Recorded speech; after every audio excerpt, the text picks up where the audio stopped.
बिस्मिल्लाहिर्रहमानिर्रहीम। अस्सलाम वालेकुम नाज़रीन, आप यूट्यूब चैनल देख रहे हैं। मैं इमरान खान हूँ। वज़ीर-ए-आज़म पाकिस्तान इमरान खान साहब ने यॉर्कर मारा, बड़ा खौफनाक, और नरेंद्र मोदी जो है वो क्लीन बोल्ड हो गया।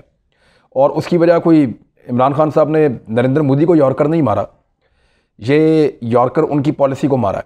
और मोदी जो बोल्ड हुआ है वो अपनी गलती से हुआ है। मैं आपको पहले बताता हूँ इमरान खान साहब ने क्या कहा, इसके लिए तो शाबाश मिलनी चाहिए उन्हें, और ये मेरे दिल की आवाज़ है। मैं ज़ाती तौर पे बहुत ज़्यादा शुक्रगुजार हूँ प्राइम मिनिस्टर ऑफ पाकिस्तान का, और पाकिस्तानियों को भी होना चाहिए कि उन्होंने वो स्टेटमेंट दिया जो हमारे दिल की आवाज़ है। प्राइम मिनिस्टर ने ये कहा कि इंडिया से मामूल के ताल्लुकात की बहाली कश्मीरियों से बहुत बड़ी गद्दारी होगी, क्योंकि पाकिस्तान में बहुत सारे लोग आवाज़ें उठा रहे हैं। ऐसे लोग बोलते हैं कि इंडिया के साथ मुज़ाकरात करें, कुछ बैकडोर चैनल राब्ते भी चलते हैं, लेकिन इमरान खान साहब ने मुखालफत की है। वो नहीं चाह रहे कि ये राब्ते हों तब तक जब तक कि कश्मीर के मामले के ऊपर इंडिया अपना मौक़िफ़ दुरुस्त नहीं करता, तब तक। तो उन्होंने जो पब्लिक के साथ बातचीत करते हैं इमरान खान साहब टेलीफोन पे, उसमें उन्होंने ये जुमला बोला। उन्होंने कहा कि कश्मीरियों के खून पर इंडिया से तजारत नहीं हो सकती, और अगर हम इस वक्त इंडिया से ताल्लुकात मामूल पर लाते हैं तो इसका मतलब ये है कि हम कश्मीर के लोगों से बहुत बड़ी गद्दारी करेंगे। ये है जी क्लैरिटी, और यही कश्मीरी भी चाहते हैं, यही पाकिस्तानी भी चाहते हैं। भारत से मुज़ाकरात ज़रूर करेंगे, उनसे तजारत ज़रूर करेंगे, बहुत बड़ी मंडी है भारत की, ये रास्ते हमारे बड़े कीमती हैं, दुनिया सारी को कनेक्ट कर सकते हैं हम। यूरोपीय यूनियन ने ऐसे ही किया था, बहुत अच्छी बात है, ये कारोबार, ये सारा कुछ होना चाहिए, लेकिन कश्मीरियों के खून के ऊपर नहीं। पहले जो हमारा मौक़िफ़ है कि कश्मीर के मामले के ऊपर भारत 370 और 35A के मामलात को दुरुस्त करे, कश्मीरियों को उनका हक दे, और कश्मीर का सलूशन निकालने के लिए पाकिस्तान के साथ बैठे तो ठीक है, तजारत भी करें, मुज़ाकरात भी करें, हम रास्ते देंगे, रास्ते भी लें, अपनी मार्केट भी खोलें, हमारी मार्केट भी खुली है। तो तरक्की तो सब करना चाहते हैं, लेकिन अपने भाइयों के खून की कीमत के ऊपर नहीं। ये प्राइम मिनिस्टर ऑफ पाकिस्तान ने दिल की बात की है, इसलिए बहुत शुक्रिया उनका। और ये वो यॉर्कर है जो उन्होंने मारा नरेंद्र मोदी को। मैंने आपको बताया था कि प्राइम मिनिस्टर ऑफ पाकिस्तान ने 25 कामयाबियां कल मैंने आपको बताई थी, मैं आपको 25 और बता सकता हूं, लेकिन अभी रुक जाए। नरेंद्र मोदी ने इंडिया को कैसे तबाह कर दिया इस बीच में, जब इमरान खान साहब पाकिस्तान को ये कामयाबियां दिला रहे थे। मोदी ने क्या किया, जरा उसकी कहानी सुनी। भारत में एक शख्स आया था, उसका नाम था मनमोहन सिंह। बहुत शानदार आदमी था, बड़ा कमाल का, उसकी पगड़ी के नीचे अल्लाह ताला ने दिमाग दिया हुआ था। और इस शख्स ने भारत पे जो एहसान किया है, भारतीय इसका एहसान नहीं चुका सकते। ये भारत का 14वां डिप्टी चेयरमैन प्लानिंग कमीशन था। उसके बाद भारत के वजीर खजाना बने 1991 से लेकर 1996 तक, और भारत का रुख बदल दिया, भारत को ग्लोबलाइज कर दिया, भारत का दुनिया के साथ कनेक्टिविटी बढ़ा दी। न्यूज़ चैनल्स, इंटरनेट, जिद्दत, साइंस, टेक्नोलॉजी, वो ऐसी चीज़ों की तरफ भारत को ले गया। तिजारत, और तिजारत के लिए नए रास्ते, प्राइवेट कंपनीज को बहुत ज़्यादा फैसिलिटेट किया, पॉलिसीज बदल दी, बाहर से इन्वेस्टमेंट को बुलाया। तो मनमोहन सिंह ने कमाल किया भारत के लिए, बाद में अपोजिशन लीडर भी बने, लेकिन 1991 से 1996 तक बतौर फाइनेंस मिनिस्टर इस आदमी ने भारत के लिए बहुत कुछ किया। भारतीय इनके एहसानमंद होंगे। और उसके बाद ये वजीर आज़म बन गए भारत के 2004 से लेकर 2014 तक। इन 10 सालों में भारत की किस्मत बदल गई। पाकिस्तान में परवेज़ मुशर्रफ थे, और यहाँ पे भी बहुत तेज़ी से तब्दीली आ रही थी, इंटरनेट आ रहा था, टीवी चैनल्स आ रहे थे, यहाँ पे नए नए सिस्टम आ रहे थे, पाकिस्तान बहुत तेज़ी से नई चीज़ें कर रहा था, और लोगों ने बहुत तरक्की की है इस बीच में। लेकिन भारत ने जितना फास्ट गियर उनका लगा है वो मनमोहन सिंह के दौर में लगा, चाहे वो फाइनेंस मिनिस्टर रहे हो 5 साल तक, चाहे वो 10 साल तक प्राइम मिनिस्टर रहे हो। तो मनमोहन सिंह ने जितनी मेहनत से भारत को आगे पहुंचाया और भारत की किस्मत बदल दी, मगर फिर नरेंद्र मोदी आ गया और इसने भारत को रिवर्स गियर लगा दिया। एकदम तो इसका इंपैक्ट नहीं आया, लेकिन अब इसका इंपैक्ट सामने आना शुरू हो गया है। मैं कुछ डेटा आपके सामने रखूंगा जो भारतीय अखबारात में छपा है। अच्छा, इन्होंने किया यह कि इंतहा पसंदी को अरूज पे लेकर हिंदुत्व का नजरिया जो है उसको प्रचार शुरू कर दिया, अकलियतों के ऊपर जुल्म किया, लोगों को दीवार के साथ लगाया, जालिमाना कवानीन बनाए, और रफ्ता रफ्ता भारत को कहां से कहां पहुंचा दिया। वो भारत जो दुनिया को लीड करने का सोच रहा था और एशिया के अंदर एक बहुत बड़ा टाइगर बनने जा रहा था, जो चाइना को चैलेंज कर रहा था अपनी सोच में, वो अब कहां है, जरा ये डाटा देखें आप। सबसे पहले एनडीटीवी का ये ट्विटर आप देख लें, इसके ऊपर आपको नजर आ जाएगा। वो लिखते हैं कि India economy contracts -7.3% in fiscal year 2021, worst place in over 4 decades. गुज़िश्ता 4 दहाइयों में भारत के साथ इतना बुरा नहीं हुआ जितना बुरा अब नरेंद्र मोदी ने कर दिया भारत के साथ। जो उनकी इकॉनमी है वो -7.3% तक गिर गई है, -7.3% तक पहुंच गई है। और ये एक बहुत बड़ा लॉस है भारत जैसी बड़ी इकॉनमी के लिए, बहुत बड़ा नुकसान है उनके लिए। और फिर एक और चीज, जो 2020-21 का उनका जीडीपी है, जीडीपी कहते हैं कि एक मुल्क में एक साल के अंदर जितनी भी खिदमात या जितनी भी प्रोडक्ट्स या जितना भी कुछ बनता है या जो कुछ प्रोड्यूस होता है उसकी जो मालियत होती है उसको कहते हैं जीडीपी।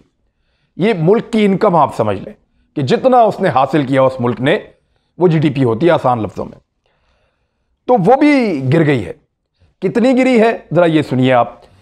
इस साल जो उनकी जीडीपी गिरी है 2020-21 में 24.38% गिर गई है। तो ये भारत के लिए एक और बहुत बड़ा झटका है। और इसकी एक बड़ी वजह तो कोरोना है, लेकिन कोरोना वायरस आने से पहले ही वो नीचे की तरफ जाना शुरू हो गए थे, उनके इदारे ये कह रहे हैं। अब ये एनडीटीवी में छपा है। उसके अलावा एक और खबर है जो India.com के अंदर छपी है। वो ये बता रहे हैं कि नेशनल स्टैटिस्टिकल ऑफिस NSO की रिपोर्ट है कि भारत में पहले कभी इतनी बुरी सूरत-ए-हाल नहीं हुई। भारत कोई 4 दहाइयां पहले नेगेटिव में गया था, लेकिन इतना नीचे -7.3 पे भारत की इतनी दुर्गत पहले कभी नहीं बनी इकॉनमी में जितनी अब बन गई है। India.com ये बता रहा है कि 23 करोड़ मजीद भारतीय गुर्बत की लकीर से नीचे चले गए। अब ये बड़ी खौफनाक बात है। पहले ही भारतीय बहुत बड़ी तादाद में गुर्बत की लकीर से नीचे जिंदगी गुजार रहे थे। अब गुर्बत की लकीर से नीचे जाने का स्टैंडर्ड क्या है जो गरीब मुल्कों के लिए रखा हुआ है, आलमी सतह के ऊपर वो चलता है, वो ये है कि कम से कम एक शख्स को रोजाना $3.2 यानी $3.25 उसको कमाने चाहिए। भारतीय बनते हैं 232 रुपए।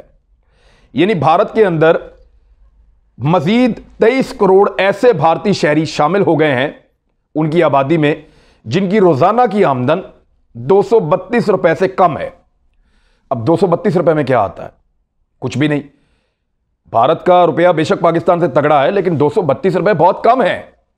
और ये कम तरीन पैसे जो है वो भारतीय कमा रहे हैं। 232 रुपए से कम पहले कितने लोग कमा रहे थे, जरा वो भी सुन लें डाटा। भारत में पहले 812 मिलियन लोग गुर्बत की लकीर से नीचे जिंदगी गुजार रहे थे। ये 812 मिलियन कितने होते हैं? ये होते हैं जी 81 करोड़ 20 लाख लोग। 81 करोड़ 20 लाख लोग पहले ही भारत में गुर्बत की लकीर से नीचे जिंदगी गुजार रहे थे, जो भारत की टोटल आबादी का लगभग 60% बनते हैं। तो भारत की आधी से ज्यादा आबादी पहले ही गुर्बत की लकीर से नीचे थी और अब उसके अंदर ये 23 करोड़ मजीद भारतीय शामिल हो गए। तो अब ये 1 अरब से ज्यादा भारतीय जो हैं वो गुर्बत की लकीर से नीचे जा रहे हैं। हो सकता है ये वक्ती तौर पे गए हों, लेकिन ये डैमेज हुआ है नरेंद्र मोदी की पॉलिसीज की वजह से। उसने जनता लॉकडाउन लगा दिया, जनता कर्फ्यू, पूरा भारत बंद कर दिया। एक ऐसा इंसानी अलमिया पैदा हुआ कि जिस वक्त भारत को बंद नहीं करना चाहिए था उस वक्त बंद किया और बेड़ा गर्क कर दिया पूरी इकोनॉमी का। और फिर जिस वक्त जिन जिन चीजों पे पाबंदी लगानी चाहिए थी, कुंभ का मेला, उनके मंदिरों के अंदर बहुत बड़े बड़े मेले, उनके बड़े बड़े मजहबी रसूमात, जहां पाबंदी लगानी चाहिए थी वहां नहीं लगाया हिंदुत्व की वजह से। जहां अपने इलेक्शन कैंपेन चलानी थी वहां पाबंदियां उठा दी और फिर उसके बाद पूरे मुल्क को कोरोना की लपेट के अंदर डाल दिया। तो तबाह करके पहले फिर मजीद तबाह कर दिया भारत को। तो 1 अरब से ज्यादा भारतीय अगर गुर्बत की लकीर से नीचे चले गए हैं तो ये कुछ 75 से 80% अब बनते हैं। तो ये दुनिया के अंदर गुर्बत की लकीर से नीचे रहने वाले लोगों की सबसे बड़ी तादाद पहले भी भारत थी और अब तो बिल्कुल ही बेड़ा गर्क हो गया है। और ये उस चाइना का मुकाबला कर रहे थे जिसने अपने हर शहरी को गुर्बत की लकीर से निकाल लिया। चाइना ने कुछ अर्सा पहले यह क्लेम किया था कि हमारा एक भी शहरी अब गुर्बत की लकीर से नीचे नहीं रह रहा, हमने गुर्बत चाइना में मुकम्मल खत्म कर दी है। ये क्लेम और कोई मुल्क इतने बड़े पैमाने पर नहीं कर सका। दुनिया की सबसे बड़ी आबादी है चाइना की, उन्होंने ये क्लेम किया था, अमेरिका भी ये नहीं कर सकता। वहां पे भी लोग गुर्बत की लकीर से नीचे जिंदगी गुजार रहे हैं। बहरहाल ये भी रिपोर्ट्स भारत से आई है। ये रिपोर्ट्स एक तो मैंने India.com से आपको बताई, दूसरा बिजनेस स्टैंडर्ड भी लिख रहा है, कुछ और अखबार भी लिख रहे हैं। तो भारत के अंदर लोग मजीद गरीब होते जा रहे हैं, उनके हालात पहले से ज्यादा खराब होते जा रहे हैं। अब इंडिया से मुतालिक इस वक्त जब भारत इतनी मुश्किलात में है, उस वक्त नरेंद्र मोदी के शुगल क्या है वो जरा मैं आपको बता देता हूं। मोदी क्या काम कर रहा है। जिन सिफारतकारों को मनमोहन सिंह ने तजारत पे लगाया था, इंडिया की प्रमोशन पे लगाया था, ग्लोबलाइजेशन पे लगाया था, इंडिया को बाहर मुतारफ करवाया जाए पूरी दुनिया में, इस काम पे लगाया था, जिन सिफारतकारों से मनमोहन सिंह ने बेहतरीन काम लिया था और पॉजिटिव काम लिया था, उन सिफारतकारों से नरेंद्र मोदी ने क्या काम लिया, यह खबर अब मैं आपको पढ़ के सुना रहा हूं। और यह खबर यहां पाकिस्तान से नहीं आई, ये भारत का बड़ा फेवरेट मुल्क है आजकल, अमेरिका। ये वहां से एक DFR लैब है और ये टोरंटो के हवाले से एक खबर जारी कर रहे हैं। यहां इनका ट्विटर मौजूद है, लेकिन मैं खबर आपको उर्दू में बता देता हूं कि एक्चुअली हुआ क्या वहां पे। यहां होता यह है कि मशहूर अमेरिकी थिंक टैंक अटलांटिक काउंसिल ने इंडियन हुकूमत की एक फर्म के जरिए से गुमराहकुन न्यूज और फैक्ट चेक वेबसाइट्स चलाने का पता चलाया। यानी एक तो ये गलत खबरें फैलाने के लिए काम करते थे, दूसरा फैक्ट चेक करते, यानी ये हम ये फैक्ट चेक कर रहे हैं, ये चेक कर रहे हैं, हम आपको हकायक बता रहे हैं चेक करके, तो वो भी जाली काम चला रहे थे। उन्होंने वेबसाइट चलाने का पता चलाया है और ये वो काम कर रहे थे टोरंटो से। इन वेबसाइट के जरिए से पाकिस्तान के खिलाफ और नरेंद्र मोदी की हुकूमत के हक में प्रोपेगेंडा किया जाता था और उसे इंडियन सफारतकार अपने वेरीफाइड सोशल मीडिया अकाउंट्स के जरिए से फैलाते थे। यानी उन सफारतकारों को जिनको मनमोहन सिंह अच्छे काम के लिए रखते थे, उनसे नरेंद्र मोदी अब नेगेटिव काम ले रहा है कि मेरे मुखालिफिन को दबाओ, मेरी प्रमोशन करो और पाकिस्तान के खिलाफ रज के प्रोपेगेंडा करो। अटलांटिक काउंसिल की डिजिटल फॉरेंसिक लैब, आपको याद है इससे पहले एक EU डिसइंफो लैब भी थी, उन्होंने भी पहले जो है वो इनके खिलाफ पूरा प्रोपेगेंडा इनका पकड़ा था। श्रीवास्तव ग्रुप कैसे काम करता है, इंडियन क्रॉनिकल्स की पूरी एक रिपोर्ट आई थी, ये वैसा ही है। अटलांटिक काउंसिल की digital forensic lab DFR lab ने जुमेरात को अपने वेरीफाइड ट्विटर अकाउंट पर तहकीकात के नतायज शेयर किए। अब उन्होंने क्या बताया, उन्होंने बताया कि वैसे ये काम किस लिए करती है, ये एक्चुअली दुनिया भर में झूठ और गलत मालूमात का फैलाव रोकने के लिए काम करती है, जैसे EU डिसइंफो लैब करती थी, यहां पे ये अमेरिका में ये करती है। तो लैब की तहकीक के मुताबिक इंडियन हुकूमत की जानिब से कनाडा में कायम एक फर्म की खिदमात हासिल की गई। उस फर्म ने एक नई वेबसाइट इंडिया वर्सेस डिसइंफॉर्मेशन के जरिए मीडिया इदारे के भेस में न सिर्फ इंडियन हुकूमत के हक में मवाद फैलाया, बल्कि कई फैक्ट चेक रिपोर्ट भी शाया की। इन रिपोर्ट्स में हुकूमत के मुखालिफिन और हुकूमत पर तनकीद करने वाले जो मीडिया वाले हैं उनको आड़े हाथों लिया जाता था, चाहे वो मकामी हो चाहे वो बैनुल अक़वामी हो, और फिर पाकिस्तान के खिलाफ प्रोपेगेंडा भी किया जाता था। तो ये अब फिर एक दफ़ा पकड़े गए हैं भारतीय।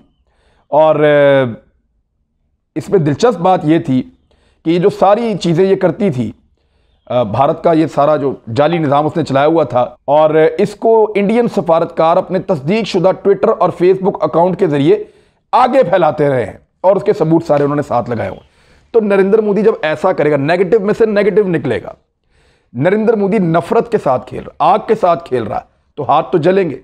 बजाय इसके कि वो भारतीयों की तरक्की के लिए काम करता, बजाय इसके कि भारतीयों की जिंदगी बचाता, बजाय इसके कि भारतीयों को इकट्ठा करता, बजाय इसके कि खित्ते के मसाइल हल करता, उसने नफरत की सियासत की कि मैं सिर्फ इक्तदार में रहूं, लोग चाहे मरते हैं मरे।